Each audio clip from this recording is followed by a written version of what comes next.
es la imagen. Entonces produce hormonas, pero para su propia estructura, digamos, ¿no? Para la propia estructura. Ahorita, así es, ahora hay que tomar, esa es otra. Muy bien, entonces la célula produce hormonas, pero luego esta regresa a su misma, tiene sus receptores para su propia hormona. ¿Y cuál es la función de este caso? Regular sus funciones internas, ¿no? Ese sería el objetivo principal. ¿Ya? Ahora sí vamos a ver la parábola que es esta correcta este dibujo, ¿no? La hormona, la célula efectual es esta, la que produce la hormona, pero para su par, para la célula que lo rodea a su alrededor. Parácrina, ¿no? Es para ella misma, para su propia estructura. Para sus células que están a su lado, ¿no? Para sus vecinos, ¿no? ¿Ya? No es el lugar muy alejado, está cerquísima, ellos están ahí, juntos, ¿ya? Para sus demás compañeros que están ahí. ¿Quedó claro? Eso se llama comunicación parácrina. Y miren, la endócrina es así. Miren, la célula secretora, esta célula secretora que está acá, es la hormona, pero la hormona no va para ella misma ni para su vecino, sino la vierte directamente ¿a dónde? A la sangre. Por esta sangre recorre a través unido de sus transportadores, a la proteína transportadoras, y luego es dejada, sale de la sangre hacia la célula diana donde debería llegar, ¿no? Es como un pasajero que vive, por decir, en Ancón y se quiere ir a La Molina. Entonces vivir esta vía de comunicación, ¿qué es? El bus. Vasos. Por el metropolitano, por la vía subterránea, o en un tren también. Se va por esta vía solito y cuando llega a su paradero sale la hormona y va sería su casa, ¿no? Ahí va todo. Pero cuando ha recorrido un tremendo kilometraje por más de 40 kilómetros de veces, ¿no? Para llegar recién a su destino. Entonces para eso utiliza una pista de alta velocidad que es la sangre, los vasos sanguíneos. Entonces la comunicación endócrina es aquella célula en la cual pierde su contenido hormonal a la sangre, los sanguíneos, y es transportado por todo el cuerpo hasta llegar a una célula efectora o célula diana. ¿Ya? Entonces no se van a olvidar, eso se llama comunicación endócrina. Y la otra es la neuroendócrina, ¿no? La neuroendócrina también, ¿cómo es? Una neurona, no es porque es una neurona, produce un neurotransmisor, que este neurotransmisor libera la sangre y de la sangre va a llegar a una célula. O sea, neurona, célula epitelial. Ojo que, a ver, miren, la forma. Célula nerviosa, célula epitelial, epitelial,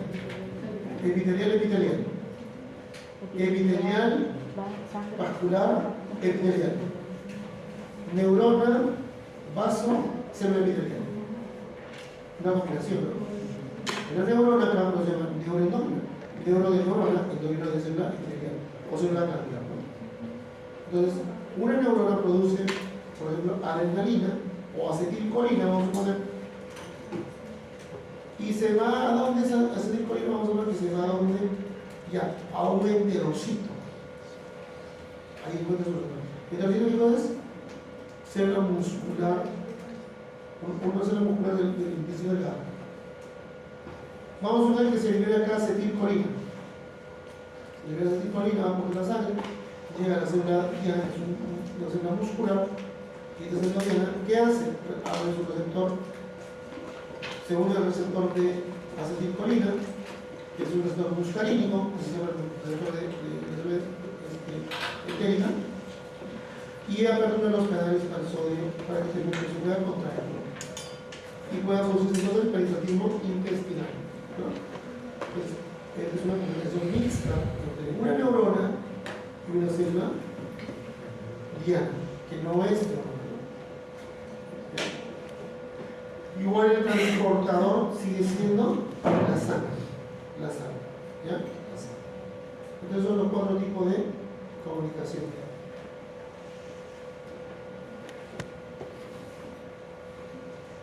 Hay que recordarles que las hormonas tienen un principio activo, una composición bioquímica similar a las demás biomoléculas, pero un orden específico de sus aminoácidos que son capaces de ser descifrados por los receptores y por lo tanto generan una actividad fisiológica. Esa es la concepto de la hormona. Tiene la capacidad de poder ejecutar una actividad fisiológica. Y esta actividad fisiológica puede ser, como he dicho, depresión o inhibición. ¿Qué más? Estimulación o excitación. Puede ser de reemplazo o puede ser también de acción irritativa, igual que los fármacos, ¿no? ¿Cuáles son las acciones de los fármacos, la acción terapéutica de los medicamentos? ¿Verdad? ¿Cuáles son los tipos de acción que tiene un fármaco? Cualquier fármaco. No, esos son los analgésicos. Hablando de fármacos en general. Es el farmacocinético. Todos los fármacos tienen una acción y un efecto farmacológico, ¿sí o no? Mecanismo. ¿Cuál es la acción? ¿A qué se llama acción? ¿Inhiben siempre? Absorbe. ¿Sí lo inhiben? ¿El ADME no es el ADME? ¿No es el ADME? Absorción. El ADME. ¿El ADME? ¿Es el ADME? ¿Es el ADME? Si vamos por ejemplo, no sé con hipotiroidismo le doy teosina por vía oral, ¿me va a inhibir o No, va a estimular. Liberación, absorción. Es el ADME. Cuidado, no se debe equivocar. Liberación. No. Liberación. La acción de los fármacos. Bloquea. Bloquea. ¿No? Si quiero hablar de inhibición o bloqueo de función. 1. Bloquea. Estimulación o excitación. 2. 3. Reemplazo. Entonces el ADME no sirve nada. Irritación. Son 4 ADME cosas. Liberación, reemplazo, estimulación, liberación, absorción, distribución, la metabolización. A ver, comenzamos. Estimulación. Estimulación. Tengo un paciente que llega con una taquicardia severa en mi hospital. Ahora una taquicardia, su corazón está con 40 latidos por minuto. Si el paciente está circulando sangre a su cuerpo como debe ser, va a ser entonces hipoxia en varios lugares. Bloqueo. Si está con 40, entonces ¿qué hago yo? Algo para que bloquee. Yo le estimular algo, ¿no? Su nódulo sinusal o su nódulo auriculoventricular para que aumente su frecuencia cardíaca. ¿Qué le coloca? Un estimulante. Un estimulante. ¿Quién es? Atropina. Le coloco atropina y la frecuencia que sale 40 ahora pasa a 70. ¿Qué he hecho? ¿He inhibido? No. He estimulado una función. Entonces, para que den cuenta que una de las funciones de los fármacos que también estimular.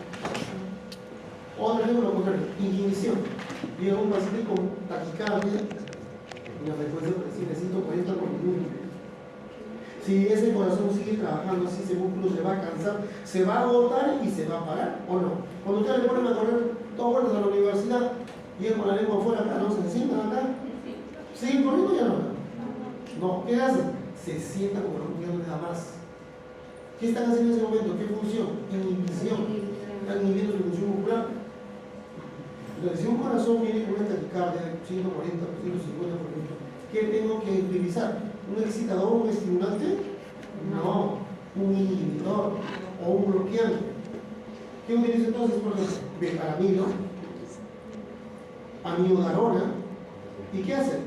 Bloquea la contracción sinusal. Entonces la taquicardia baja a compensarse normalmente. El ritmo comienza a regularse. Le bajo 80 latidos por minuto. ¿Qué estoy haciendo? Inhibiendo una función. Otro ejemplo.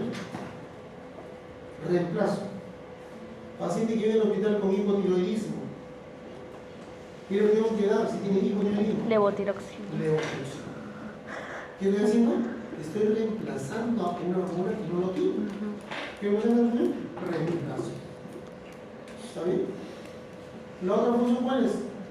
La irritación. Tengo un paciente que viene con cáncer, no sé qué tipo de cáncer, le doy vincristina o le doy tal vez ciclofosfamida. ¿Qué estoy haciendo?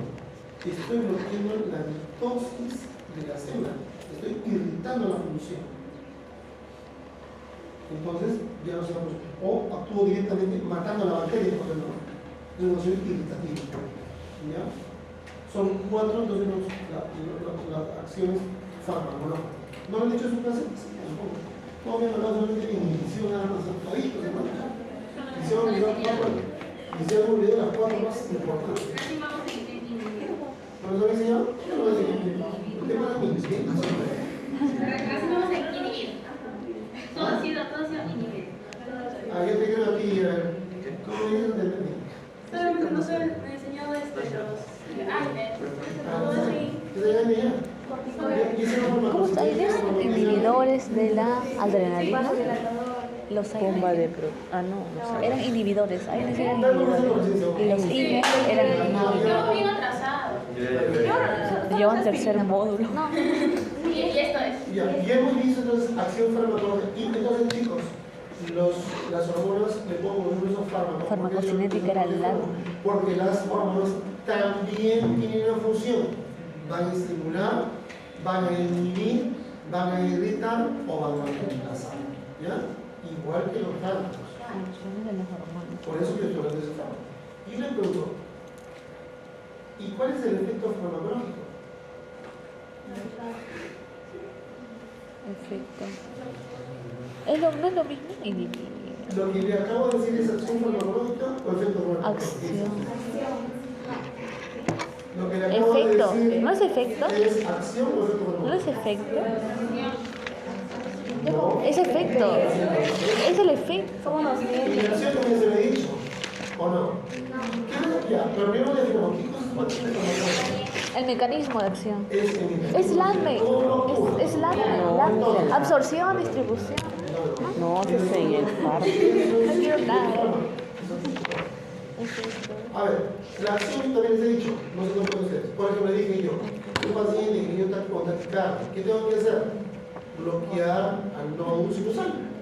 Entonces, ¿cuál es la acción farmacológica? Bloqueo del nodo sinusal. ¿Y el efecto cuál va a ser el efecto entonces? Bradicardia. Paciente que viene con taquicardia, ¿cuál es la acción farmacológica? Bloquear el nodo sinusal. ¿Cuál es el efecto? Producir bradicardia. ¿Está bien? He inhibido la función. ¿Está bien? Entonces, para que no se confunda, ¿qué es acción farmacológica y qué es efecto farmacológico? La acción farmacológica es la modificación de una función. ¿Quedó claro? Y el resultado de esa modificación era el efecto farmacológico. ¿Quedó claro? ¿Modificación de qué dijo? De una función.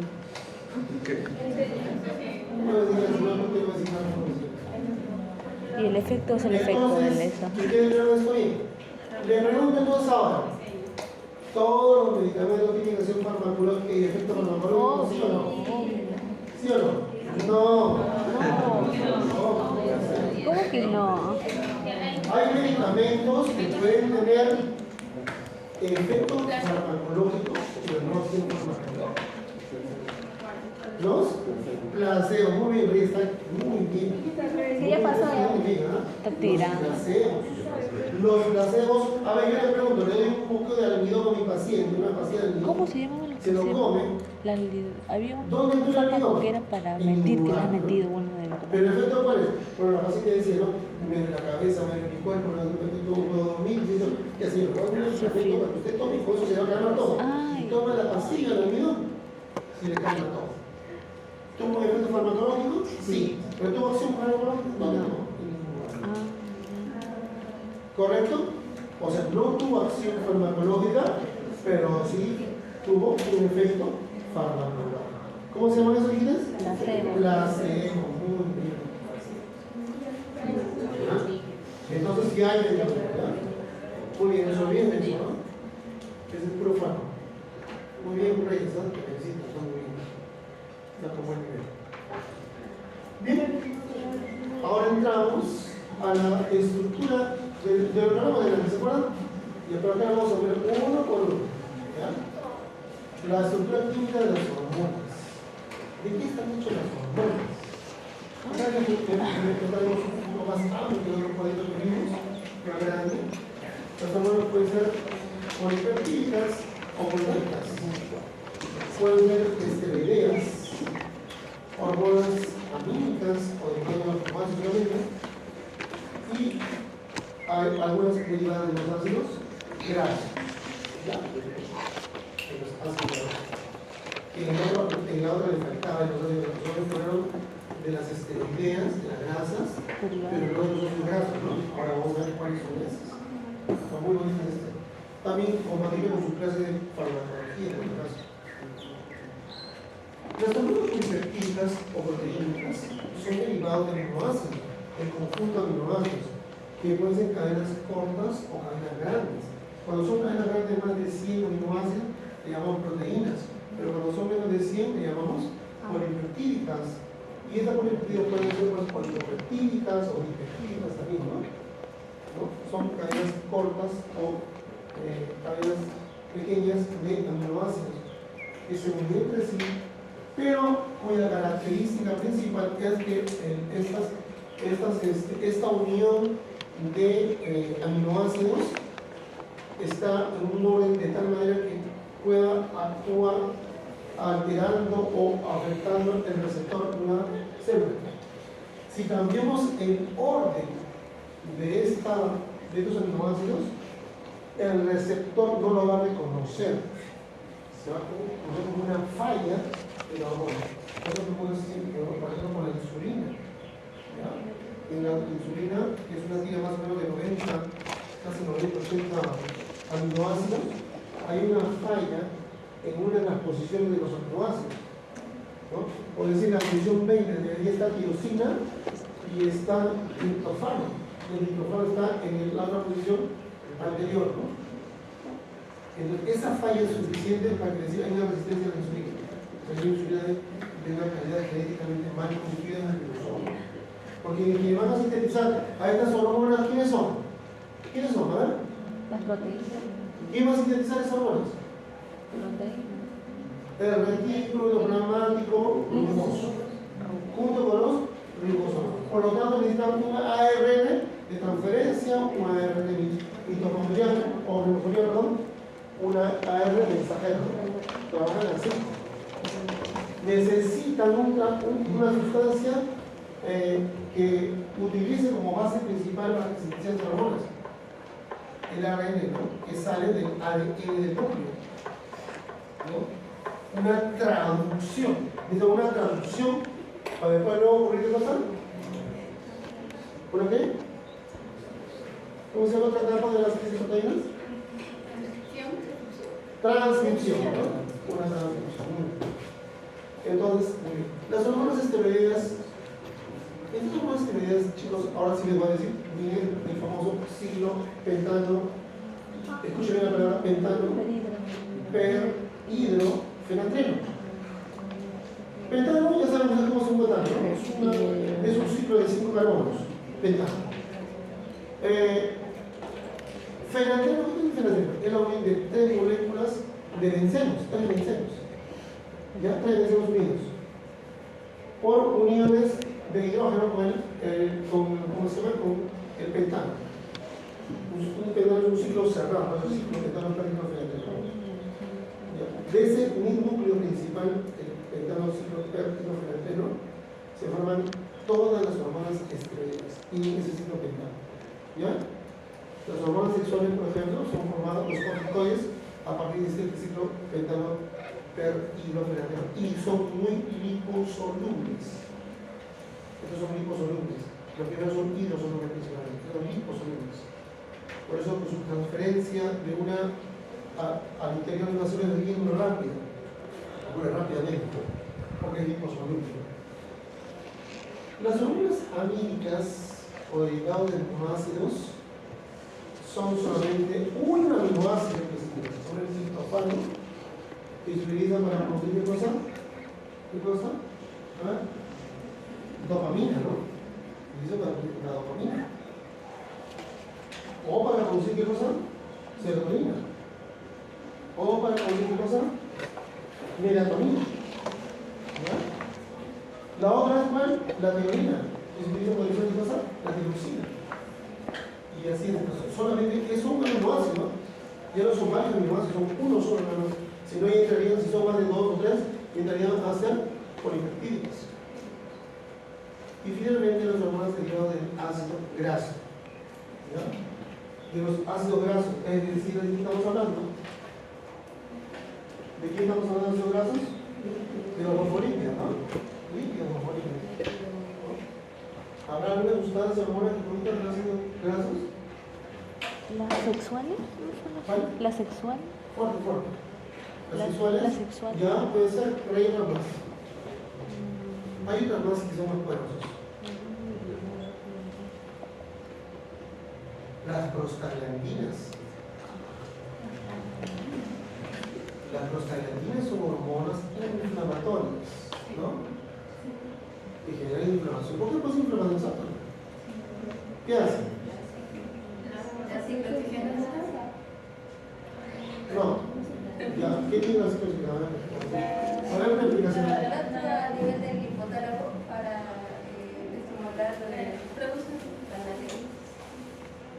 No. para el dolor. No. A ver.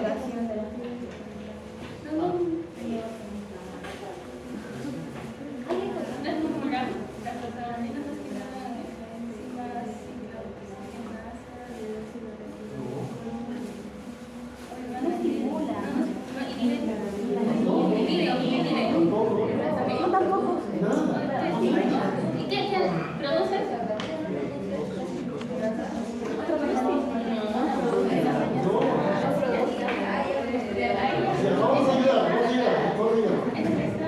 Vamos a ayudar, ¿ya, chicos? Las prostaglandinas son hormonas inflamatorias. ¿Pero por qué? ¿Qué cosa hace que se inflamen?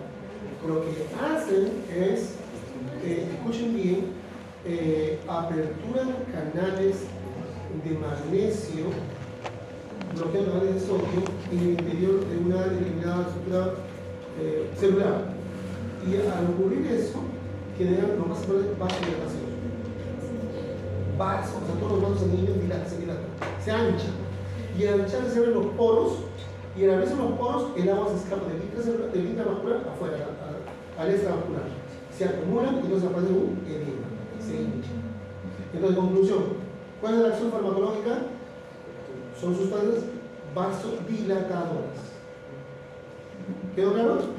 Los prostaglandinas son vasodilatadoras. Y al dilatar los vasos, ¿qué hace? El agua se fuga del intravascular al extravascular, produciendo un edema. El edema que está ahí, ¿qué hace? ¿Qué es el edema? El edema comprime las terminaciones nerviosas del dolor y genera dolor. Uno, el agua que sale hacia afuera del vaso genera contusión o edema, ¿no? La vasodilatación que ocurrió en determinado vaso, se dilata ese vaso y la sangre, ¿qué hace? Cuando sale de un lugar normal como un tubo delgado, ahora encuentra una parte ancha que es por la prostaglandina, y la sangre entra bien y se da vuelta, no puede continuar su recorrido, se da la vuelta, se da la vuelta, se da la vuelta. El resto de las células intracélulas que generan, ¿qué cosa? Calor. ¿Qué más? La concentración de antihemoglobina, rojo la zona. Entonces, ¿qué genera? Edema, o sea, enrojecimiento, dolor, edema, ¿qué más? Calor e incontinencia funcional. ¿Todo lo que eso son? ¿Qué es todo eso? Inflamación. Entonces, las prostaglandinas son sustancias inflamatorias. ¿Y saben por qué ocurre eso? ¿Por qué hacen las prostaglandinas son tan malos?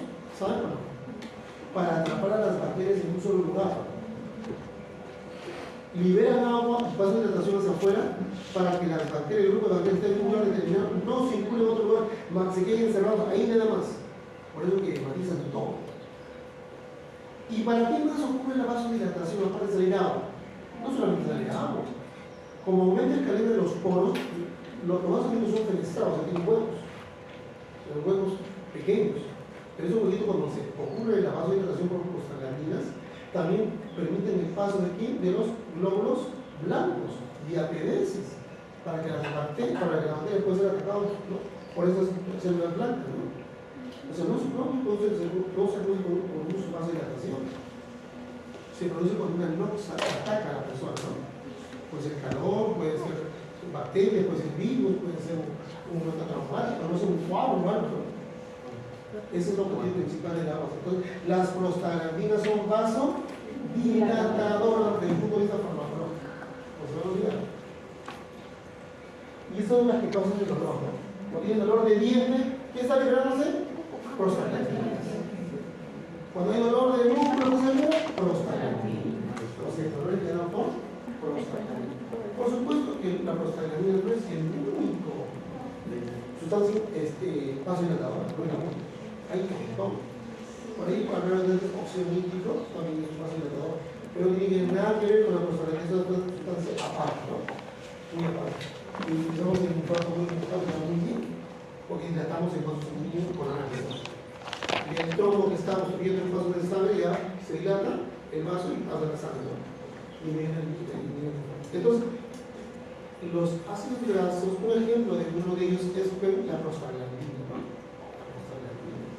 Entonces, la prostaglandina es una sustancia vasodilatadora. Es una sustancia que produce edema. ¿Y quién produce la prostaglandina, chicos? ¿Cómo se produce una prostaglandina? A través del metabolismo de los triglicéridos, en especial el ácido araquidónico. Entonces, el ácido araquidónico, por acción de la ciclooxigenasa, va a tener dos caminos. Si actúa la enzima ciclooxigenasa 1 y 2, entonces se llama prostaglandina 1 y prostaglandina 2. ¿Cuántas prostaglandinas tenemos nosotros? 14 prostaglandinas. Eso se enseña en farmacología, ¿no? 14 prostaglandinas. No nos enseñamos nada. El fármaco, no No están enseñando nada. tiene que leerlo, tiene que leerlo. Bien, entonces, ¿quién estimula todo esto? Algunas bacterias estimulan la producción de prostaglandinas, por eso. Las bacterias cuando atacan, chicos, cuando atacan las bacterias a las células, inmediatamente a quien destruyen primeritos de la membrana celular. ¿Quién se destruye? El ácido araquidónico. Pero como ahí, como es una membrana lipoproteínica, con el ácido araquidónico es frío, pero no la proteína. Y las proteínas, una función de las proteínas de la membrana celular, ¿cuál es?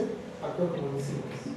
Entonces, una acción es que contienen enzimas, y esa enzima es la ciclooxigenasa 1 y 2. Entonces, cuando se desintegra el ácido araquidónico, la ciclooxigenasa que está en la misma membrana va a transformar en prostaglandina 1 y prostaglandina 2. Y los dos son sustancias inflamatorias. Las dos. ¿Ya? Estamos hablando solamente del ácido araquidónico. Produce vasodilatación y por lo tanto va a haber dolor, ¿no? Muy bien. Pero, ¿esa es la única función de la prostaglandina? Bueno, le explico. Ese efecto vasodilatador que tiene, si bien es cierto que causa daño inflamatorio en lugar de donde está, sin embargo la prostaglandina además al producir vasodilatación aumenta el flujo renal, es decir, más sangre llega al riñón. Por lo tanto, la prostaglandina puede ser buena para el dolor, pero es buena para quién? Para el riñón. ¿Qué hace? Aumenta el flujo vascular renal. O sea, el riñón está contento, está feliz porque recibe un montón de sangre, porque sus arterias se dilatan justo con prostaglandina. ¿Y saben para qué más sirve la prostaglandina? Actúa en las células mucosas del estómago, produciendo la estimulación de moco. Ojo, las prostaglandinas producen moco en el ratón digestivo. Yo tengo 3 preguntas para hacerle de prostaglandinas. Si no ha dicho su profesor, ya les he dicho yo. ¿Produce qué cosa entonces? ¿Qué produce? Moco, estimula el moco. Cuando yo utilizo un aire, ¿qué estoy haciendo? Inhibiendo. Estoy inhibiendo la acción de la a la acción de la prostaglandina. Estoy bloqueando la COX-1. Cox. Ah, ¿verdad? La Cox. Entonces la prostaglandina va a disminuir o no? Sí. ¿Y el flujo renal cómo sería? Entonces puedo llevarle tomando ibuprofeno, naproxeno todos los días, o diclofenaco, tomando todos los días. ¿Puedo producir insuficiencia renal? Sí. ¿Por qué? Porque restringo el volumen de sangre. Pregunta, ¿puedo producir glucosa gástrica? Sí. ¿Por qué? Porque estoy disminuyendo el grupo, pues, ya no sé de por qué. Entonces, cuando yo tomo un aire y dice, me duele el estómago, dice, ¿qué está pasando? Está disminuyendo el grupo. Y por eso quiero seguir produciendo úlceras pépticas. Ahora sí que tenemos su panorama. ¿Está clarito? Ya. Para eso es ¿ya? ¿Quedó claro entonces? Entonces, todo paciente que toma aire por mucho tiempo tiene un riesgo de hacer gastritis úlceras pépticas. Naproxeno, mierda. Y el músculo como el ibuprofeno se ha comprobado hace ya 10 años que puede inducir a la activación de genes que cargan cromosomas de cáncer de mama en mujeres. Por eso tienen que tener cuidado, darle a los niños. Ibuprofeno tomo y tomo con la naproxeno. Que le dan para el tapón y no le dan la cara, ya dale ibuprofeno. Dicen, No, caliente nomás. Mejor aumentamos la dosis tomando para el tapón a la dosis máxima y con eso le cambiamos un dolor. Yo tomo dos. ¿Es la oximación o cuál es? Le damos ibuprofeno, ni naproxeno, ni diclofenaco. Es naproxeno, pues. Si a mí me duele algo y quiero no bajar la concentración del moco, no quiero que disminuya el flujo sanguíneo, le quiero dar un AINES. ¿Qué tipo de AINES le daría? ¿Ya? ¿Qué más? Los inhibidores de la ciclooxigenasa. Dos. De la Cox 2. Claro. ¿Y dónde están quiénes? Todos los coxib. Roxitoxib, Elcelecoxib, Valcicoxib, Envercoxib, etcétera. Todos los coxib. Comenzó desde piroxicana, o sea, los campos no se mueven. Piroxicana, que es el que comenzó en la vida, y es muy bueno. Y ahora apareció otro más, ¿no? El heterocoxib, que es muy bueno, muy poderoso, ¿no? Un inhibidor de la COX-2, y por lo tanto, el paciente que toma no tiene riesgo de hacer úlceras, ni tampoco de hacer insuficiencia renal adecuada. Chicos, si el paracetamol no actúa, veo ya llevamos analgésico, ¿no? Ya. Entonces, el paracetamol, ¿qué hace? ¿Dónde? El paracetamol no actúa.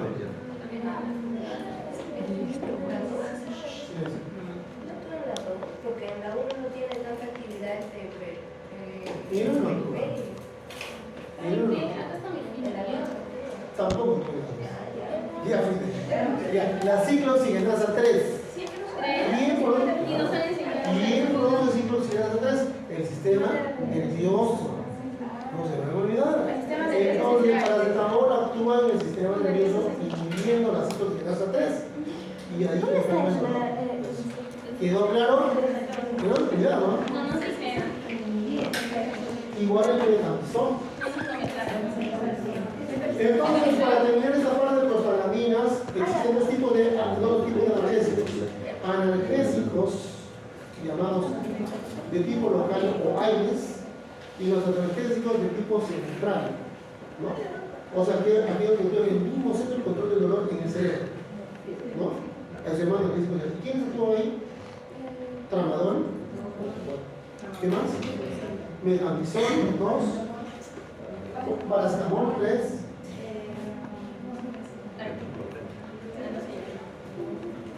Carbamazepina, 4. ¿Qué más? Carbamazepina. ¿Qué más? aún no llegamos. Ah, mira, ya está mucho avanzando. Ya ahí nomás. Sí, tenemos un ejemplo de los hormonas de los grasos. Son bien las prostaglandinas. Bien. Vamos a ver a las hormonas primero polipeptídicas. Pero siempre hay, cuando hay casos de eso. La mayoría de las hormonas, dice, están constituidas por polipéptidos. Es decir, no por proteínas tanto, sino más por polipéptidos. ¿Ya? El más pequeño tiene 3 aminoácidos. Ya he dicho yo, a partir de 2 hacia arriba, ya son dipéptidos, es menos, pero 3 hacia arriba ya es un polipéptido, ¿no? Entonces, de 3 aminoácidos, por ejemplo, esta hormona es la hormona Riesling, en inglés, tiroxina. Hormona tiroidea. Hormona liberadora de tiroxina. Tiroxina. Tiroxina como tal. Entonces, ninguna de la hipófisis para tiroxina. Y otros miran tan grandes que tienen 200 aminoácidos. Por ejemplo, la hormona Brown, la hormona de crecimiento, la prolactina, ¿no? Son hormonas grandazas, realmente son muy populares. Pero no pasa más de 200 tampoco aminoácidos. Son hidrosolubles, como dije, la mayoría son hidrosolubles. ¿Dónde se forman? Le dije, necesitan ¿qué cosa? Debe ser una traducción de genes del ADN, ¿no? Estas hormonas, cuando se producen al inicio, chicos, tienen que pasar primero por el retículo endoplasmático rugoso, ¿hemos dicho no? Pero luego, el retículo endoplasmático rugoso, cuando lo libera, los lisosomas lo pueden degradar, es una proteasa, una proteína. Y si hay una proteína, lo va a degradar. Entonces, para bloquear a esta hormona, para que no se pueda utilizar por la célula, se le agrega un grupo funcional de aminoácidos adicionales y en el retículo endoplasmático se vacía como pre-pro-hormona. ¿Quedó claro? Así como está, es una proteína, no se olviden, que es un péptido que puede ser degradado por las células. Entonces, para que no ocurra esa degradación, le ponen una señal previa de veces de 5 o 6 aminoácidos adicionales. Entonces ya no lo ven como si fuera un alimento, las células. Lo respetan, normalmente tiene su cordón de policía escolar, mejor no me meto con él. Tiene una señal que no se puede utilizar por las células. Pero luego esto pasa ¿a dónde? Al retículo endoplasmático liso. Primero rugoso, liso. Y ahí pierde 3 aminoácidos o 4 aminoácidos y se convierte ya no en pre, se queda solamente con pro. Pero así como tal pierde 3 aminoácidos, todavía hay 3 aminoácidos señales que no evitan su degradación. Por lo tanto, sigue siendo una hormona pre, no tiene utilización farmacológica ni terapéutica. Ni la pre-prohormona ni la prohormona, por el caso.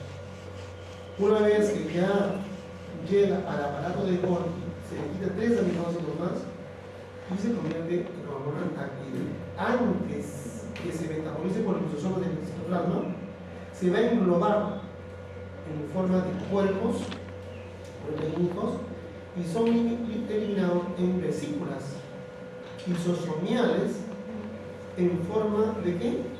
De exocitosis y lo van a liberar hacia el torrente vascular. ¿Ya? ¿Cuánto puede pasar? ¿No? Entonces las hormonas polipeptídicas pasan primero por hormonas, luego prohormonas y finalmente hormona activa que se convierte en el aparato de Golgi, se encierra en una vesícula pero no sea degradada, la vesícula lisosomial, y así como está, tiene receptores en su membrana, y cuando se adhiere a la membrana celular, estos receptores son reconocidos y le liberan hacia afuera, ¿ya? Por exocitosis. ¿Ahí está? El tipo endoplasmático. Y la famosa hormona, hay los ribosomas en realidad. Los ribosomas que van a sintetizar la hormona. Y luego pasar por el aparato de Golgi. Bien, como acá es pre-pro, acá es solamente ya pro. Finalmente, hormonas se liberan afuera, bien, forman en vesícula y salen. Aquí pueden salir, y así, se pegan a la membrana y por eso entonces se liberan. Tienen que ver receptores. Acá estos tienen receptores, ¿no? Que lo reconocen a la membrana y lo liberan. ¿Ya? Este es un dibujito que resume lo que hemos dicho. ¿Ya? Muy bien. Tómenle fotos y no a esto, no va a ser que le vengan el examen. ¿Qué tal si dice dibujo ustedes? No, dibujar no. Dibujo el proceso de elaboración de las hormonas polipeptídicas, recién van a tomar fotos. Si no le digo que no viene el centro, no. Hay bastante cargado, ¿no? Algunos de por ahí otros se ven peor, ¿no? Sobre todo lo que no estudia, ¿no? Muy bien. Las hormonas no se polipeptídicas, seguimos en la misma. Se va a llegar al espacio intersticial y luego se pasará al torrente sanguíneo, ¿no? ¿Cómo pasa el torrente sanguíneo? Por estímulo de los receptores, entonces como hemos dicho, o a veces la membrana del plasma, de la membrana celular, se puede despolarizar, intercambia calcio y sale la molécula de hormona. Otros, aumentando la volumen de AMP cíclico. El AMP cíclico es importante porque al momento que llega a la membrana, este AMP cíclico va a perder una molécula de fósforo y se va a oxidar. Y al oxidar se va a liberar un ion de hidrógeno que va a competir en la membrana. Se van a abrir las bombas de hidrógeno sólido. Entonces, esa bomba de hidrógeno que el AMP cíclico se libera este hidrógeno, compite con el calcio a veces y se abren los canales, y por ese mismo canal de calcio va a pasar la hormona que se está liberando. ¿Ya? Hay gasto en el hidrógeno. Y otros activan una serie de proteínas llamadas proteínas sinasas, que son en realidad fosforilasas. Cuando hablamos de sinasas, generalmente hablamos de fosforilasas, es decir, aquellas hormonas que actúan sobre el ácido fosfórico, desencadenando pues la liberación de la hormona, ¿no? Pero esto es un poquito más complejo porque cuando habla de activación de proteínas sinasas no solamente es una proteína, sino son varias proteínas fosforiladas que tienen que activarse para oxidarse y prestar su ion de hidrógeno para competir en la membrana celular entre una bomba de hidrógeno y una bomba de calcio. Sale el hidrógeno junto con la hormona y entra calcio, ¿no? Eso es lo que hacen las proteínas sinasas. Otra proteína sinasa, chicos, ¿qué hacen? Van al núcleo y ordenan al núcleo a la síntesis de otras proteínas receptoras en membrana para recibir la hormona que va a salir. Como el caso, por ejemplo, clásico de la glucosa. ¿Ya? Ahora vamos a explicar con la glucosa. Es un tema muy bonito como eso. Acá tenemos, por ejemplo, un gráfico de la insulina que tiene cada molécula de hormona son aminoácidos, 51 aminoácidos. Este se llama espectrofotómetro, ¿ya? En la facultad de bromatología y nutrición tiene espectrofotómetro. ¿Qué hace? Le echa un poquito de insulina, una gotita de insulina al espectrómetro y separa todas sus moléculas, así. Se ven las cadenas, ¿no? Como están arborizadas las cadenas. ¿Ya? Con el espectrofotómetro. Y es visible, es un tubito nada más, ¿no? Un tubito largo, podemos mirarlo como un telescopio, que le echamos la gotita y inmediatamente se descompone así como él. Y acá estamos viendo pero, las cadenas hidrogenadas, las cadenas de fosfato están en color amarillo, las cadenas de cloro de color blanco, las cadenas hidrogenadas de color azul, ¿no? Etc. Y así como se va esto convirtiendo en algo real, ¿no? Se va haciendo ya la forma. ¿Bien? Ejemplos de proteínas polipeptídicas, ahí está. Todas las normas para copiar ahí para sí, te ves de aminoácidos, o sea, 20 proteínas. Ya estás todo, mira, vamos a hacer algo que vean mejor. Y bajar un poco la temperatura. Mejor. Un poquito más de temperatura, pero eso no es cerca, ¿no? Sí. Hormona liberadora de tiroxina. Hormona liberadora de crecimiento. Hormona liberadora de gonadotrofinas. Hormona inhibidora de gonadotrofinas. Hormona liberadora, inhibidora de gonadotrofinas también. 4. Ojo, a ver, vamos a escuchar un poquito más a ver. Si se dan cuenta acá, liberadora. ¿Qué dice que el hipotálamo produce solamente hormonas liberadoras? Para el examen ahorita. La palabra, como escuché, hormona liberadora, quiere decir que son de dónde? Y estas hormonas liberadoras, ¿qué hacen? Aquí le frían a la hipófisis. O sea, van a actuar de la hipófisis. Y la hipófisis de respuesta va a liberar hormonas, todo con S. SH, LH, FSH, GSH, etc. ACTH. ¿Qué clasifica eso? Hormona estimulante. La S viene de stimulation, ¿no? Estimulación. GH, la hormona del crecimiento. Hormona hormona estimulante de la tiroxina.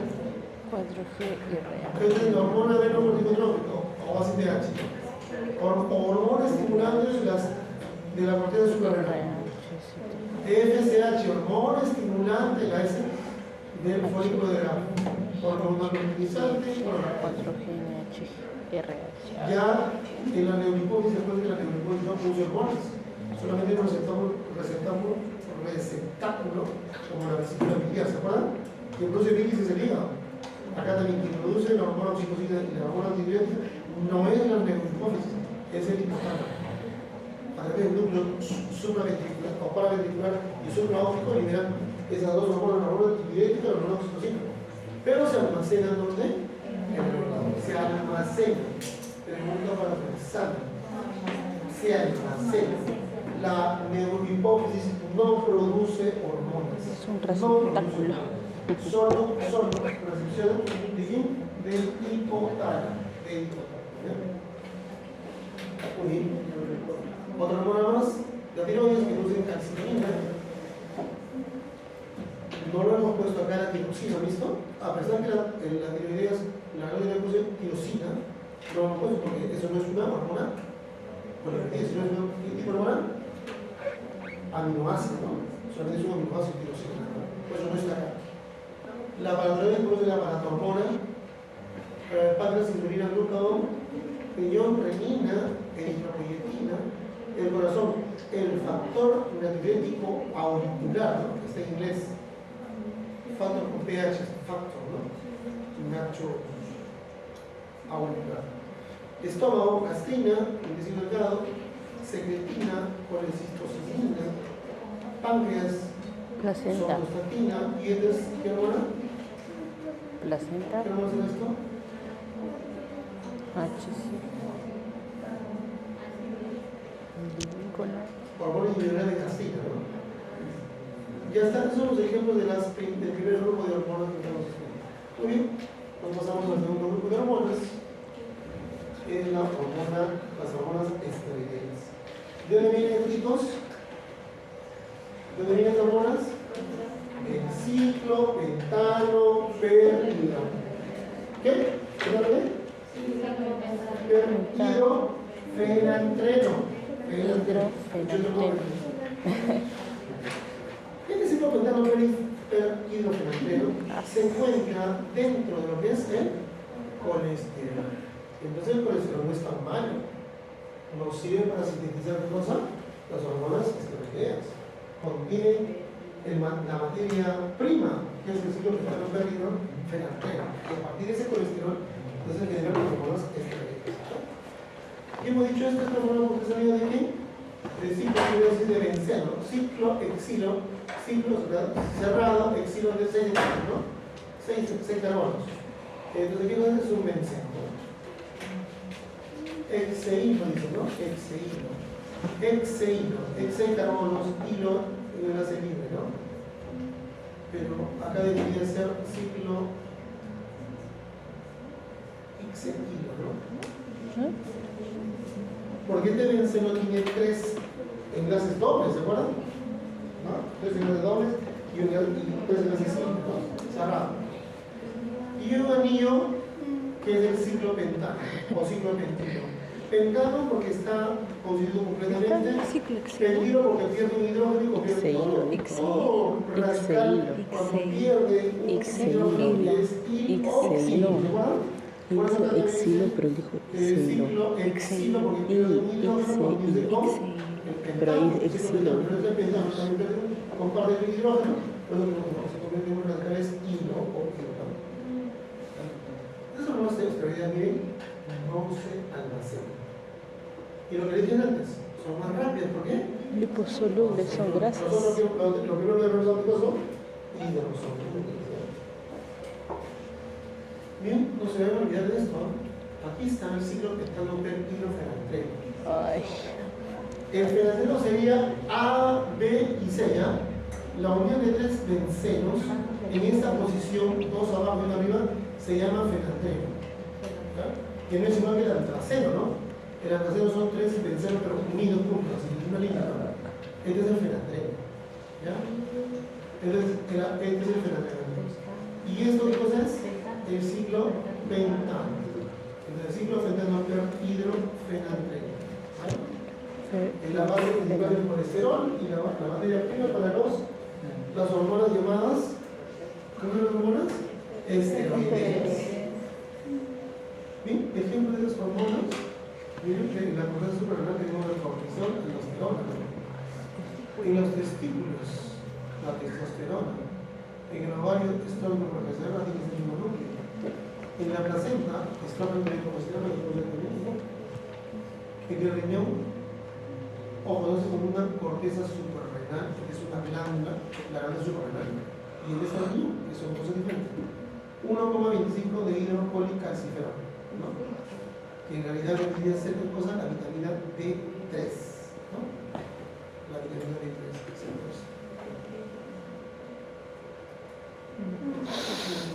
Ay, no. Este cuadro es un cuadro.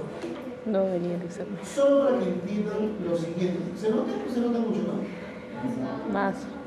No se nota mucho.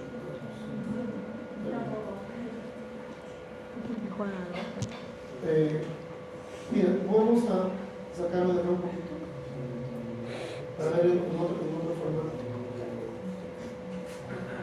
formato. Solamente para que vean qué tan potente es esto.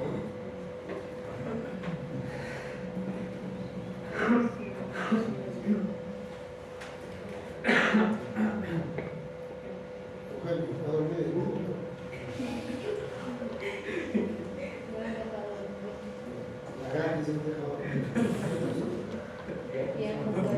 Ya, miraron acá. Chicos, miraron acá. Ahora sí se nota, ¿no? Sí. Miren, este es el colesterol. Primero que hay una abierta del ciclo pentano hidrofenanteno. Y estos son grupos metilio que, bueno, eso ya es la parte de bioquímica. Ya lo llevamos según ustedes esto. Pero solamente yo quiero pobremente decir lo siguiente. Que el colesterol que está acá, este colesterol, se puede transformar primero en pregnenolona. Depende, una vez que se transforma en pregnenolona, comienza todo. ¿Y qué significa pregnenolona? Cerrarse acá el ciclo completo del pentano para que sea hidrofenantreno. Porque este está abierto esta cadena, ¿ven? Acá hay una. ¿Cómo se llaman las enzimas que cierran circuitos? ¿Cómo se dice que cierran circuitos? ¿O que constituyen algo? A ver, ¿quién sabe? ¿Cómo se llaman las enzimas que cierran circuitos? Convertasas, ¿no? Las convertasas. Una convertasa, por decir una convertasa, ese colesterol pasa a pregnenolona. ¿Ya? Con el grupo cetona más un metil, ¿no? Metil. Es una cetona. Es una cetona, ¿se acuerdan? ¿Cómo se llama esta cetona? ¿Cómo se llama esta cetona? Etanol, ¿no? Tiene dos carbonos, ¿no? Un grupo CO es una etanol. Muy bien. Esta pregnenolona sigue dos vías. Se utiliza el citocromo P17, al citocromo que tenga el hígado. Si sigue esta vía del citocromo, entra el citocromo P6P o sí, 17, se va a convertir en 17 hidroxipregnenolona. ¿Por qué? Porque va a estar acá este grupo un puntero, no acá. Mira acá se lo van. Y si sigue la vía de otra enzima, la 3-beta-HSD, entonces se va a convertir en progesterona. Ahora, la 17-hidroxiprednolona se va a convertir por acción de esta misma coenzima o este mismo citocromo en hidroxiprogesterona, sea por esta vía o por esta vía. Si vamos a las demás vías, miren, como la 17-hidroxiprednolona por el citocromo P17 se va a convertir en dehidroplandosterona. Y esa dehidroplandosterona, por acción del citocromo 3,6-HSD, se convertirá en un andrógeno, androstenedona. El androstenedona, por el citocromo P19, se convertirá en estrona, ya parece estrógeno. Y por la vía del 17-beta-HS se convierte en testosterona. Y así, finalmente, ya sea por la vía del 17-HC se convierte en estradiol, o también por la vía del citocromo P19 se convierte también en estradiol. Mira, la testosterona puede convertirse en ¿qué? En una hormona femenina. Así que tengan cuidado, chicos. Mira, está bien. Se puede convertir. Sí, y pueden estar después pensando como mujer, ¿no? Ya tengan cuidado. Y miren por acá, vamos viendo por acá. La pregnenolona, la 17-hidroxipregnenolona se convierte por la acción de la 3-beta-HCD, el citocromo 17-hidroxipregnosterona. Se hidroxila y entra el citocromo P, otro citocromo diferente, 221A2, y se convierte en 11-desoxicortisol. Ya hay cortisol. Y del cortisol, de hidroxicortisol, va a pasar a cortisol, y es una hormona activa, un corticoide. Y por esta vía, igual, a partir de progesterona, y es normal porque no puede, en el citocromo P212A2, convertirse en deoxicorticosterona. Y esta deoxicorticosterona pierde su estructura deoxi y queda como corticosterona y finalmente generará testosterona. ¿Ya? Entonces, el mismo compuesto que está acá va a generar una serie de hormonas dependiendo de los citocromos hepáticos, ¿ya? Del hígado, ¿ya? Depende de los citocromos hepáticos para convertirse en una u otra sustancia, ¿ya? ¿Quedó claro? Entonces la idea de este cuadro era eso, ¿ya?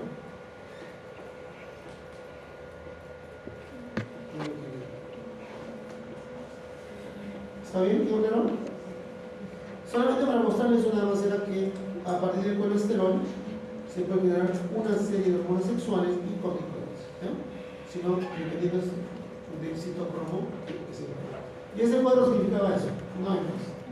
Seguimos con nuestras ahora otras hormonas, las hormonas diamínicas, que son solamente con aminoácidos. Las hormonas diamínicas son aquellas hormonas solas, únicas, que generan de un solo aminoácido. ¿Ya? Tenemos varios tipos de sustancias, por ejemplo, el aminoácido tirosina. Tenemos a la tirosina. Esta tiroxina, para poder ser transportada, se incorpora a una proteína llamada tiroglobulina, que es un transportador. ¿Ya? Esta tiroglobulina se va a poder liberar a la sangre, pero hasta cierto lugar, porque luego se van a fijar a otra proteína globina que es transportadora de tiroxina, que generalmente es la albúmina. El transportador más importante es una transportadora fijadora de tiroxina. La adrenalina y la adrenalina, otro derivado de la tirosina, también se van a hacer en las vesículas terminales de las neuronas, se van a hacer liberadas por exocitosis, y pueden estar estas hormonas por ahí en algún momento, no todos los parámetros se van a unir a algún medicamento, a una proteína, pueden estar unidas a albúmina o pueden estar libres, ¿ya?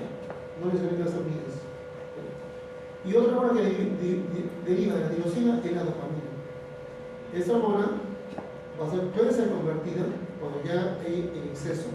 Recuerden que la dopamina tiene como función actuar en el diencéfalo, inhibiendo el movimiento cinético motor de las neuronas motoras del sistema de la corteza cerebral. A ver, ¿cómo es esto? ¿Cómo es esto? Lo voy a explicar.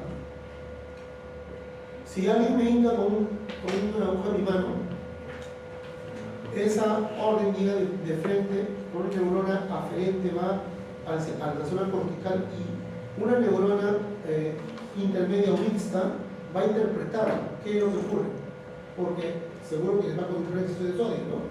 Y va a regresar una orden motora para regresar mi brazo. Pero cuando regresa mi brazo, ojo, la dopamina va a producir, la noradrenalina va a producir movimientos irregulares de mi brazo. ¿Ya? O sea, la neurona que regresa a mi brazo, para retirar el brazo de la aguja o de la candela, el alto reflejo, hace que regrese mi brazo, muy bien, puedo mover mis músculos, pero el movimiento va a ser vibratorio. ¿Cómo sería eso, chicos? ¿Cómo sería eso? Cuando la neurona aferente envía la señal de dolor, la neurona procesadora, que está en la corteza cerebral, va a responder interpretando el dolor, y en respuesta al dolor, en milésimas de segundo, lleva a una neurona llamada eferente, que es motora, pero sus movimientos son vibráticos. Es decir, ¿qué significa? Que cuando yo saco como temblando, ¿no? ¿Sí o no? Temblando. ¿Cómo sería? A ver, ¿quién puede imitar eso? ¿Cómo sería un temblor? Un tremor, no es un temblor, un tremor. Un movimiento fino, vibratorio. Chicos, ¿usted ha visto el Parkinson o no? Sí. Ya, así regresaría la orden. ¿Qué le parece? ¿Sería bonito o no? No. Sería, caería en mi mano temblando, pero con inseguridad, como si estuviera, ¿no? ¿Correcto? Pero ¿quién no quiere hacer movimiento involuntario? Como llega, la neurona va a pasar por el diencéfalo, la dopamina le va a quitar ese tremor. Y entonces, cuando regresa esa orden del cerebro, al haber tenido contacto con la dopamina, esa neurona, le va a quitar ese movimiento vibrante y va a convertir en un movimiento fijo. ¿Quedó claro? Por eso, cuando no hay dopamina, el movimiento del cuerpo empieza a temblar todos los músculos, ¿no? ¿Qué tengo que hacer con mi paciente? Darle dopamina artificial. Cuando digo Parkinson, ¿qué puede hacer también? Darle dopamina. O darle tirosina para que se convierta en dopamina después, ¿no? ¿Quedó claro? Ese es el tratamiento de nuestros pacientes, ¿no? O darle biperideno, que va a bloquear el movimiento involuntario a nivel del sistema del mesencéfalo. Ahí va a bloquearse. Si no, temblaría. ¿Ya? Esta dopamina, entonces, también puede ser convertida en una epinefrina en el cerebro por una enzima llamada dopamina hidroxilasa, beta-hidroxilasa. Acá está bien. La tirosina, que es el núcleo principal, se puede convertir en adrenalina al perder sus grupos amidas acá y convertirse solamente en un poco de nitrógeno. ¿Sí? Pierde su grupo amida. O aquí, miren, ganando. ¿Qué gana acá? Doble. 2 moléculas de tirosina. Doble molécula de tirosina. Yodo y convierte en tirosina. Entonces la tirosina puede formar adrenalina o puede generar tirosina. Pero ustedes saben, ¿no? El aminoácido tirosina puede generar adrenalina o puede generar, ¿qué cosa? ¿Y qué más? ¿Y qué más puede generar? Dopamina. Que acabo de poner la diapositiva, derivado del aminoácido de tirosina, tiroxina, adrenalina y dopamina. Pregunta para los exámenes. Mira la tirosina, mira este aminoácido. ¿Cómo puede tener 4 tipos de números? Acá está como lo hace. Aquí, ¿cómo se convierte la tirosina en levodopa? Es un medicamento, ¿no? Hidroxifenina, ¿no? Levotiro, es esto porque está a la inversa, ¿no? qué nombre. Dihidro significa como molécula de hidrógeno. Hidroxifel. Dos hidrógenos. El Hidroxifenil. hidróxido. Hidróxido, ¿no? Acá son hidróxidos. Y fenil es el grupo fenil, es el grupo benciano con un enlace libre. Y la alanina que es esta, ¿no? Alanina. Dopamina, a partir de aquí de dopamina, la dopamina puede pasar a noradrenalina, la noradrenalina a adrenalina. Lo mismo que hemos hablado antes, como la tirosina puede generar otras hormonas a partir de su proceso, ¿no? Ahora, tenemos otro compuesto, otro aminoácido, ya no ya la tirosina. Tenemos ahora acá, ¿cómo se forma serotonina? ¿Ya? Miren, acá tenemos acá el aminoácido que va a generar. ¿Cuál es el chiste? Bueno, acá vamos a ver mejor. Acá la tirosina generamos 4 hormonas. Ahora vamos a ver acá que esta hormona, el triptofano, puede generar melatonina, serotonina y también serotonina y serotonina pura. ¿Ya? Entonces, a partir del triptofano, ¿ven? ¿Se acuerdan del triptofano? No. Tiene dos moléculas, tiene un fenil, ciclopentanofenil, como radical, con todo su grupo carboxilo radical. Acá cuando tiene carbono alfa, este acá, o este acá. ¿Cuál es el carbono alfa acá? Este. ¿Cuál es el carbono alfa? ¿Qué es el carbono alfa? Es el carbono que carga el grupo carboxilo, el ion de hidrógeno, el radical y un ion de hidrógeno. Ya está. ¿Cuál sería entonces? ¿Este?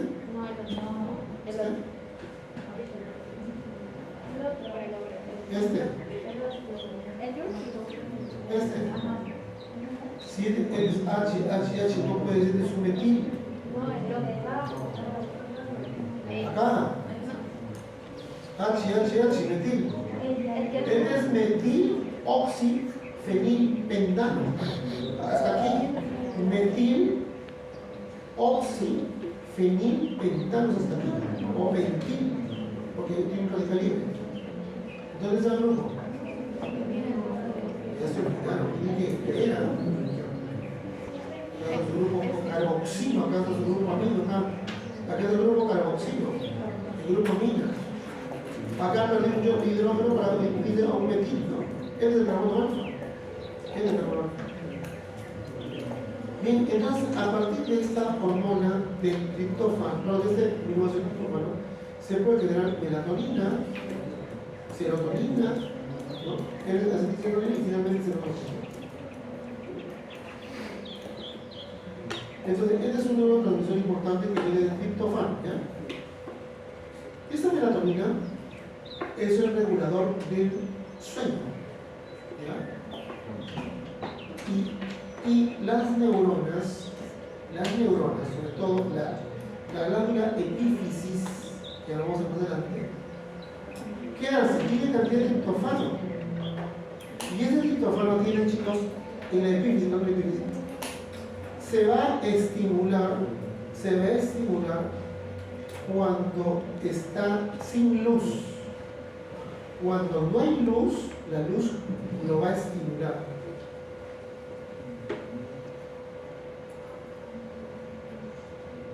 Perdón, ya hablaba mal. Otra vez. Nuevamente. El triptofano que se encuentra en la epífisis, en la glándula epífisis, no epífisis de los huesos, sino en la glándula epífisis, ¿ya?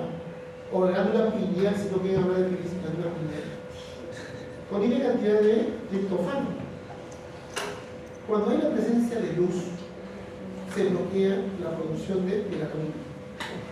Pero cuando se oscurece, la melatonina se va a activar. O sea, la oscuridad activa a la producción de melatonina.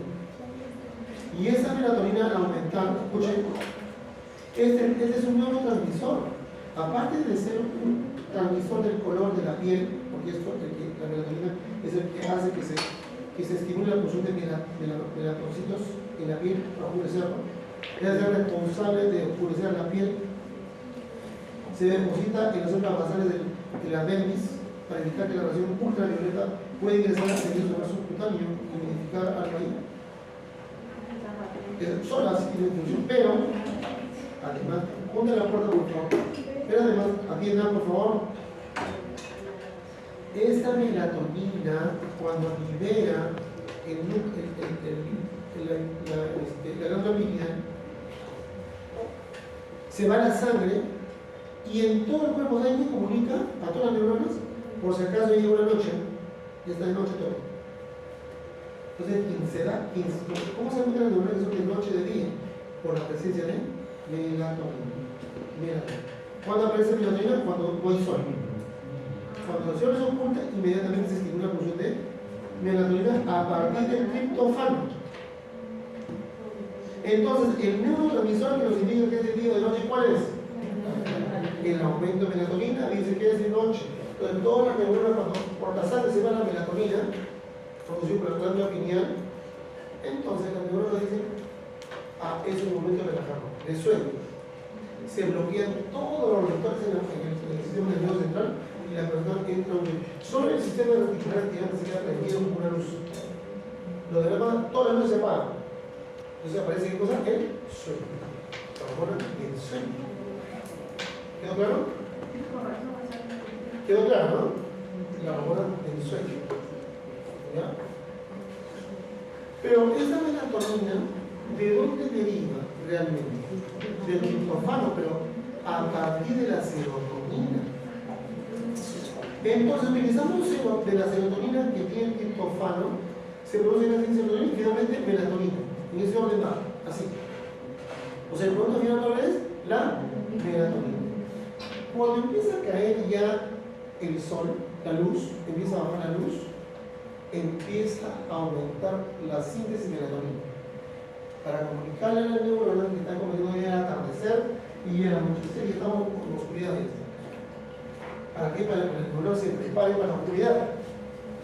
Todas las neuronas y no solamente las neuronas, sino las células musculares, las células todos empiezan a dividir su función, a relajarse. ¿Gracias a quién? A la melatonina. Entonces, miren lo que ocurre, porque entiendo, ¿no? Entonces, utilizamos serotonina que contiene triptófano para que a partir de serotonina se produzca melatonina, ¿correcto? Para que se diga que de noche, ¿no?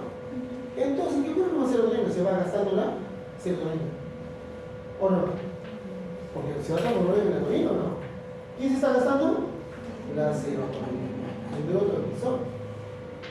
¿Y qué es ese neurotransmisor de serotonina? ¿De qué? De la emoción, de la alegría, de la compensación, ¿no? De la dinámica, de la alegría. Entonces los pacientes con depresión empeoran su problema. ¿Cuándo? Cuando disminuye su alegría. ¿Qué comienza? A partir de las 4 de la tarde, 5 de la tarde empiezan a llorar, se ponen melancólicos, sienten que se van a morir, que no sirven para nada, que ya no valen para nada, que para qué habrán nacido. Miren, ¿qué hormona le hace pensar así? ¿Qué? La falta de serotonina. Y estos pacientes también tienen problemas de depresión. La depresión es una enfermedad debido a la carencia de o a la disminución de serotonina. No es que realmente no sirva para nada, no es que realmente se sean culpables de las cosas que ocurren, ¿no? ¿Correcto? ¿Quedó claro? Sino ¿qué cosa es? Es la disminución de serotonina. Cuando yo le pongo la serotonina a mi paciente que se sentía culpable de que todo era la culpa de él, que no sirve para nada, que es un gusano de izquierda, todo lo malo que se llama, el aumento cambia todo inmediatamente. Ahora vale mucho, que es el mejor. Entonces la depresión, chicos, puede llevar al suicidio. Ojo, porque la persona cree que no sirve para nada, que para qué estoy vivo, que no debo vivir, que tengo que hacer. ¿Por qué? Porque sencillamente cosa una deficiencia de serotonina. Entonces, ¿qué tenemos que utilizar? ¿Qué fármaco utilizamos? Allá. Si la serotonina se va a perder toda en el metabolismo de melatonina, utilicemos un recaptador de la ciclosis de dopamina, es decir, serotonina. Lo vamos a recapturar hasta que se pierda y lo volvemos a hacer circular a la sangre. Y al circular nuevamente la serotonina por la sangre, recupera la persona su estado emocional. En eso, así trabajan los depresivos. Son recaptadores de la 5-hidroxitriptamina, ¿no? Es decir, recaptadores de serotonina en otras palabras. Bueno, tenemos un montón de antidepresivos, el más económico no anda en la sertralina, ¿no? Pero algunos no responden porque no puse mucho tiempo. Hay que utilizar, hay varios esquemas de tratamiento, ¿no? Varios esquemas, ¿no? Hay intermedios, hay simples, ¿no? Hay complejos, hay de múltiple uso, ansiedad y depresión juntos, etc., ¿no? Pero lo que tenemos que hacer acá también entonces es utilizar un recaptador de serotonina, ¿correcto?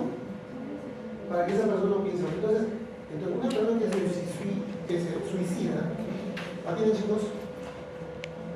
¿Se está suicidándose porque le falta de cosa? Entonces tenemos que solucionar su problema.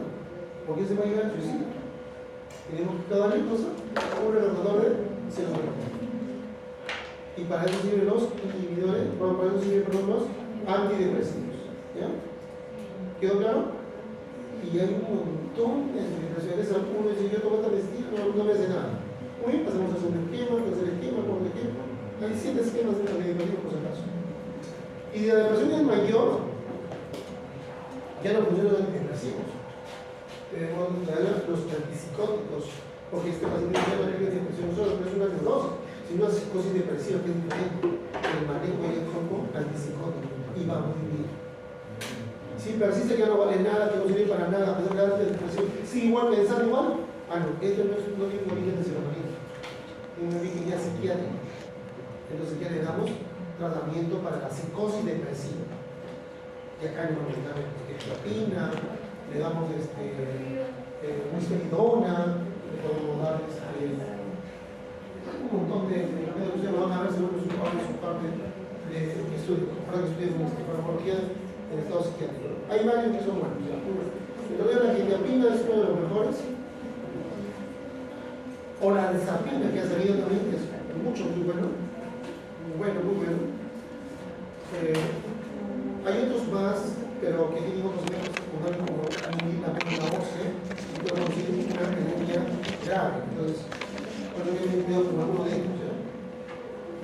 No los utilizan todos, hay que saber utilizar. Algunos engordan, algunos envejecen, otros producen trastornos de la marcha, ¿no? Hay que saber, o sea, cada paciente es particular por su caso, ¿no? Tal vez a uno le fue muy bien con ketamina y a otro bien con lanzapina, y el que le dio cambio, luego le cambia el otro, le produce unos efectos secundarios muy severos, ¿no?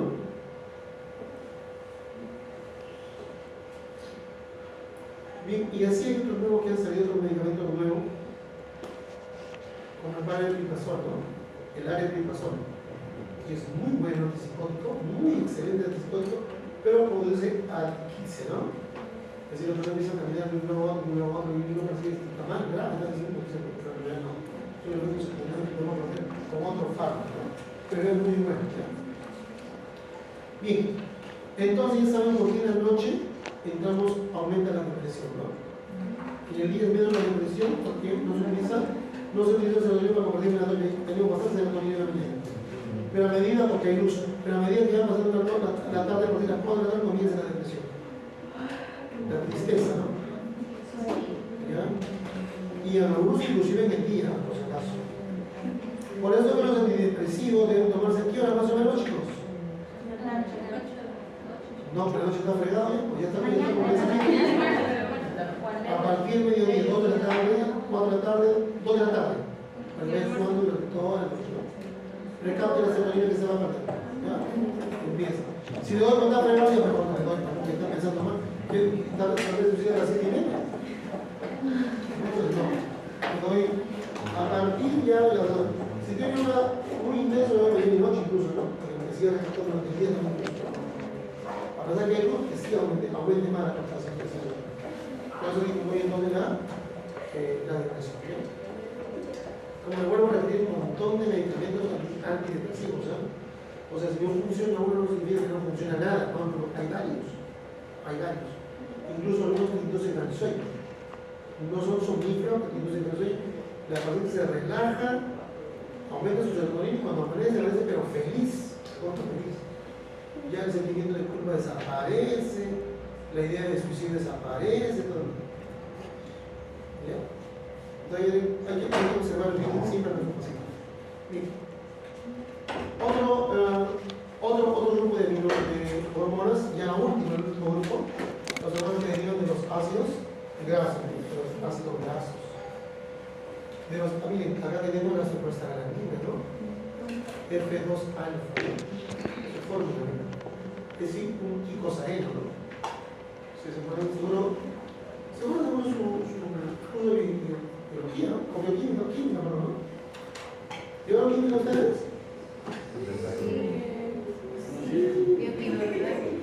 Todo lleva un mal segundo.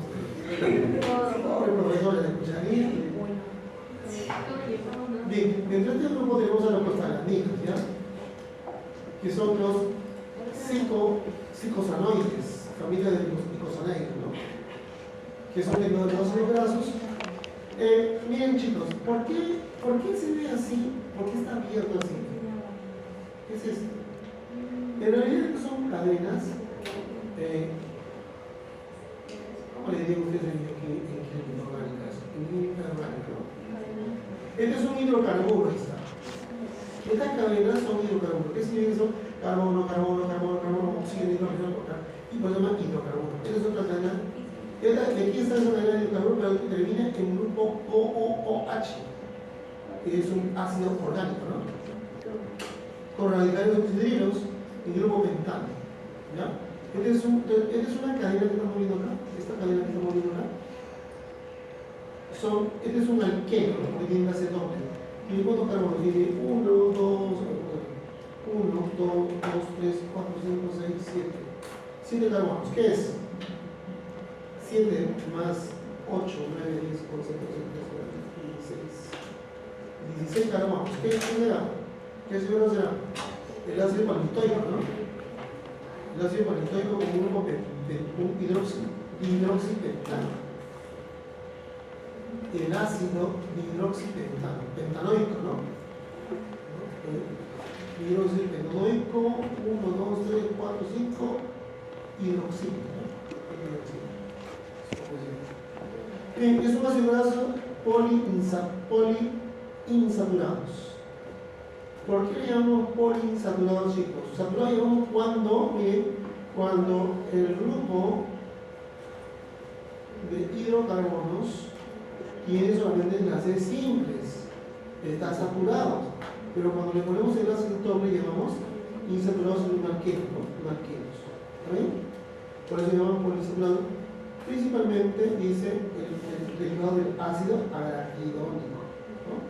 De ahí viene esto.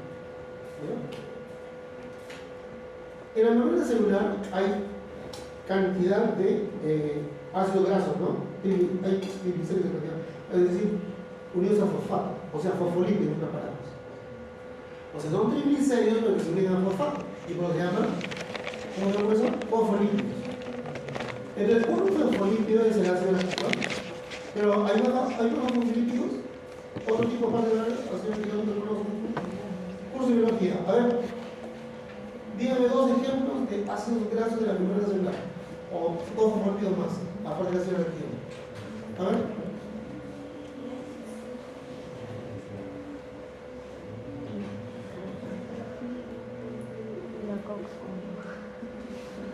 Hay varios, hay como 30 tipos de ácidos. De fosfolípidos en la membrana. Uno de ellos es el ácido araquidónico, por si acaso.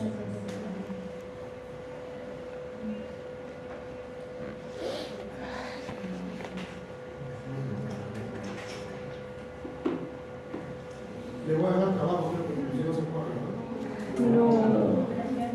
Es de biología, pues, ¿no? Yo no tengo que enseñar, tengo que pasarme de frente también. Yo tengo que detener porque veo que no sabe. Van a pensar que solamente el ácido araquidónico es un ácido graso. Dice principalmente el ácido araquidónico. Es un fosfolípido esto, pero no solamente eso. Incluso, chicos, algunos ácidos grasos, algunos fosfolípidos de la membrana celular se convierten en anclaje de proteínas y tienen su nombre. Son fosfolípidos. Para otra semana van a estudiar eso y lo van a tomar, ¿ya? No. Porque se han olvidado, creo que no. No creo que no lo han enseñado, sino se han olvidado. Esa es la palabra que se han olvidado. ¿O no han hecho? Sí, sí, en el... Ahora, tú me ciencia, dime.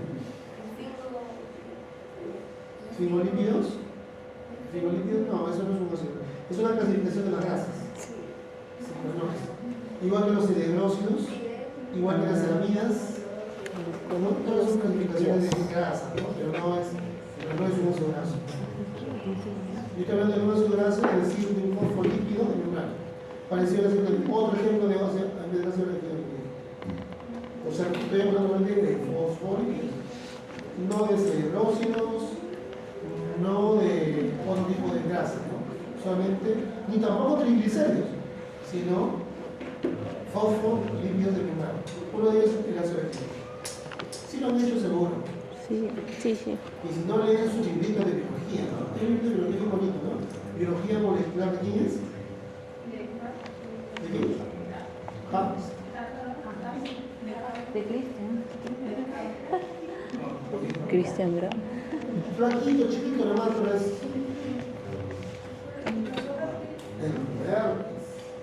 El rogar es el libro poquito de la biología, pero tiene todo, en resumen lo tiene todo bonito, y es molecular, muy bonito, biología molecular. Robertis, ¿no? Le das un Robertis, chicos, ahí está eso. ¿Ya? Muy bien, nos pasamos y vamos a pasar con biología, farmacología, como se dice. Bien. En el caso de los fármacos hay acciones, ¿no? Por acá tenemos más cosas de las hormonas. ¿Qué acción tienen las hormonas? ¿Qué acción farmacológica tienen? Actúan en el metabolismo, regulando, por ejemplo, la insulina, por ejemplo, regulando la glucosa, nunca vamos a insulina, ¿no? Regulando el metabolismo de los lípidos y carbohidratos, ¿quién? Tirosina. Y más, cortisol. Regula el metabolismo. Crecimiento. ¿Qué hormonas participan en el crecimiento? La Las hormonas GH. sexuales. ¿No? ¿Quién más? O sea, cuando hablamos de hormonas sexuales, estamos hablando de quién? Somatomédica. Especialmente de. Somatomédica. No, pero no hormonas sexuales. Ah, ya. De estrógenos Y y testosterona. testosterona. ¿Pero qué más? ¿Otra hormona más? Progesterona. No, progesterona no. El crecimiento no. Ah, Tirosina. tirosina. Ah, ya. La tiroides produce, ¿no? Que pone el crecimiento. ¿Qué más? Gonadotrofinas. Bueno. La gonadotrofina coriónica de la placenta también pone el crecimiento. ¿Qué más?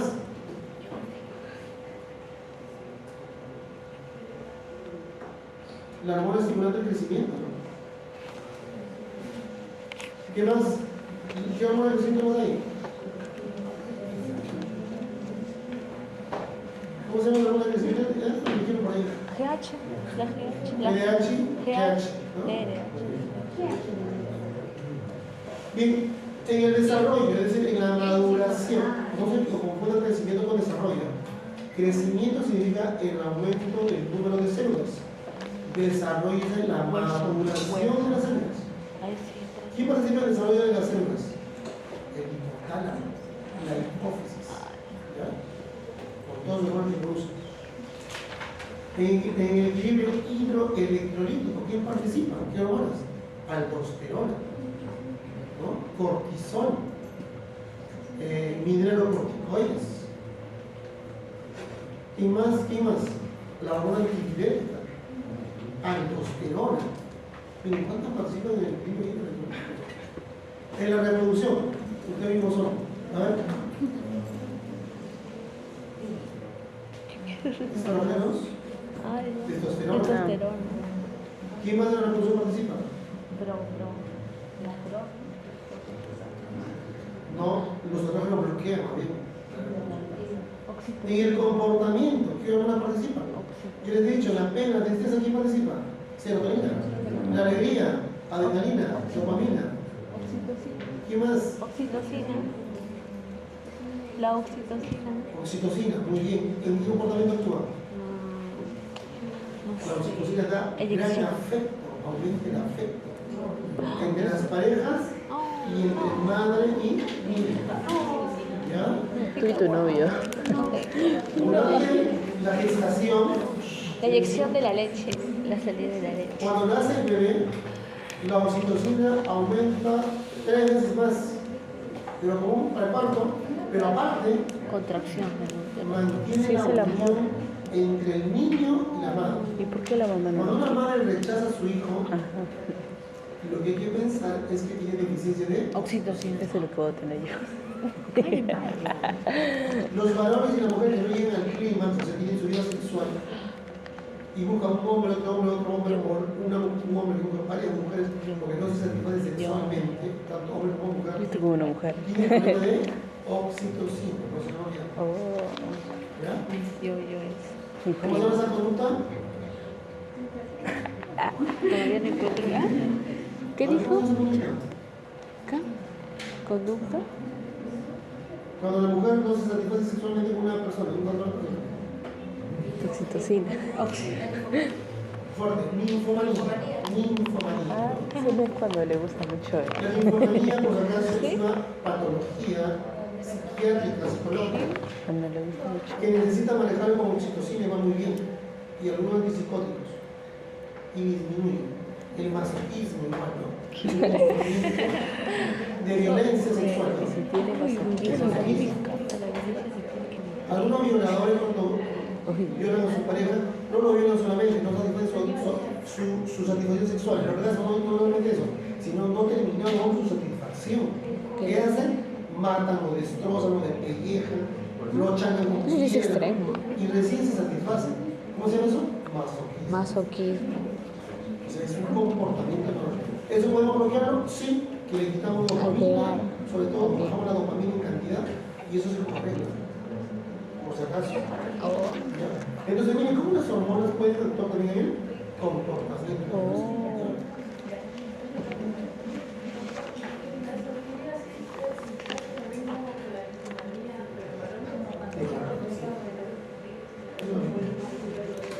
Bien, vamos a ver cómo actúan las hormonas ahora, el mecanismo de acción de las hormonas, cómo actúan, cómo hacen que sean funcionales.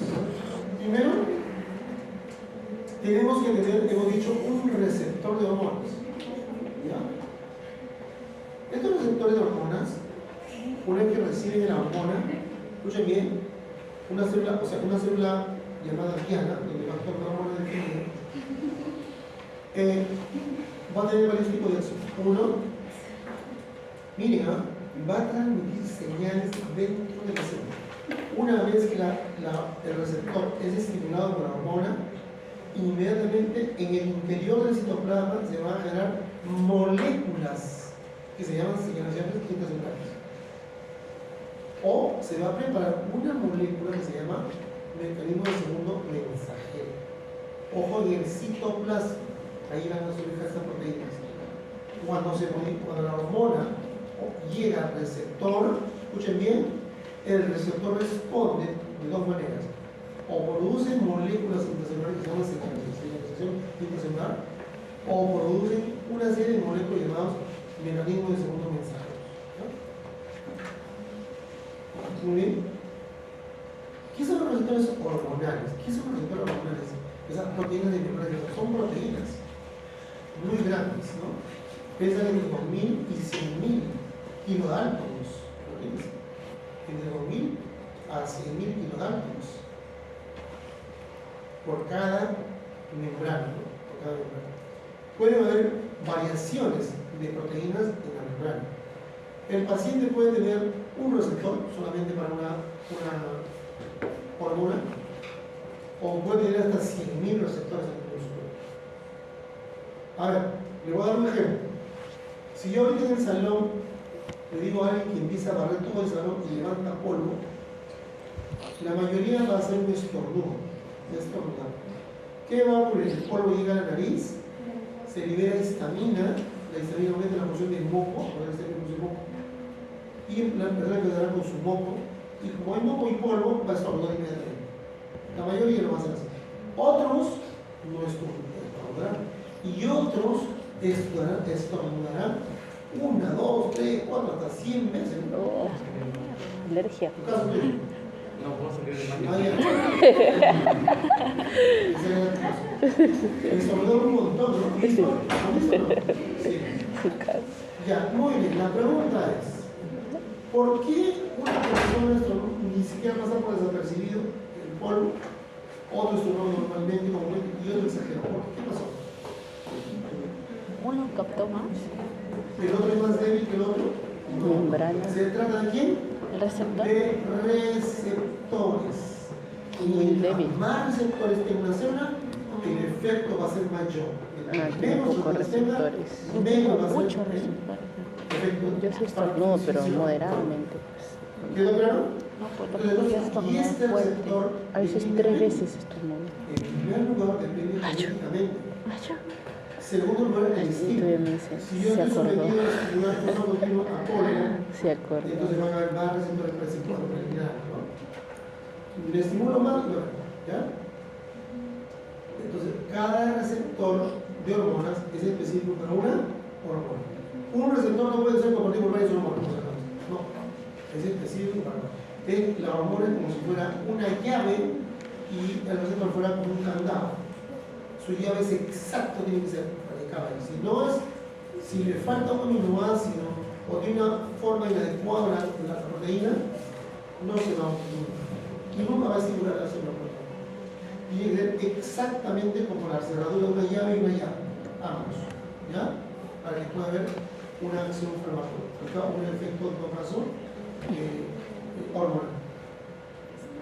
Bien, las hormonas van a ubicarse ya sea en la membrana celular en la parte externa o generalmente van a estar en el interior del citoplasma o en ese núcleo, o sea, los receptores van a variar.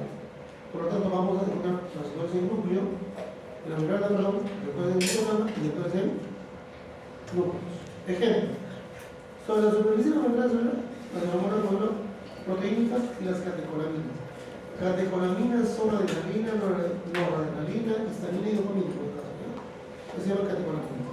Sobre todo la histamina, ¿ya? La histamina. Y adrenalina. En el citoplasma tienen que ir las hormonas esteroideas. Y en el núcleo, las hormonas tiroideas. Miren, ¿dónde actúan las hormonas tiroideas? O sea, quiere decir que su receptor de la hormona de la tiroxina no está en la membrana. ¿Entonces dónde? El receptor de las hormonas tiroideas, ¿dónde está? No está ni en el núcleo ni en la membrana celular. ¿Dónde está? En el citoplasma. Las hormonas de origen proteínicos, es decir, los que son producidos por un aminoácido, o en todo caso producidos por un grupo de aminoácidos, están en la superficie, sus receptores, ¿no? Igual que las catecolaminas, ¿no? O neurotransmisores de la hormona. ¿Esta cómo se produce? ¿No? De aquí se produce de manera sangre y luego a la célula diana. El número de receptores que tenga uno o que tenga 100.000, ¿de quién depende? Hay que recordar que el número de receptores no es un número exacto y tampoco, ojo, no es constante. ¿Por qué, chicos? Porque no es constante. ¿Por qué, Reyes? Depende del fondo. ¿Por qué? Depende del fondo. No. Ya, bueno, puede ser una constante por eso ya. Pero entra más. Lo que pasa es que las proteínas en la membrana celular están en constante movimiento, se mueven. ¿Ya? ¿Quedó claro? Están en constante movimiento. Las proteínas no están descansando en la membrana celular, no. Están cambiando de lugar de forma continua. Si yo tengo un marcador, lo marco a una proteína de membrana o un colorante con medosina, o a veces con un colorante fosfórico que me da iluminación para mirar el microscopio, lo marco en la membrana de la proteína, puedo ver que a las 2 horas o a las 3 horas me encuentro en otro lugar. Si lo pongo en un reloj a las 12 arriba de poco, quizás en 20 minutos o 20 minutos ya lo trae, va a estar quizás a las 4 o a las 6 acá va a estar la proteína, ¿no? O el 2 va a estar a las 9, no sé. Va a variar, no lo voy a poner en un número. Como lo he marcado, le voy a ubicar rápidamente dónde está. ¿Está bien? Entonces, el número no es constante porque se mueve en forma constante y también depende de su compañero al estimulador. pueden activarse, unirse, cuando tienen una regulación muy baja, es decir, no están muy estimulados. Es decir, si no se estimula de forma continua un receptor, al final se termina como destruyendo los receptores. No hay estímulo. ¿Ya? Pueden, sin embargo, se pueden reactivar o aumentar cuando están estimulados de forma continua. ¿Ya? Entonces es importante la estimulación del receptor. Ya, listo, eso es lo que su compañera dice, hasta ahí lo vamos a quedar. Y regresamos al mismo salón. ¿Tendrás que hacer? Sí, no me queda. Regresamos al mismo salón. Tú no has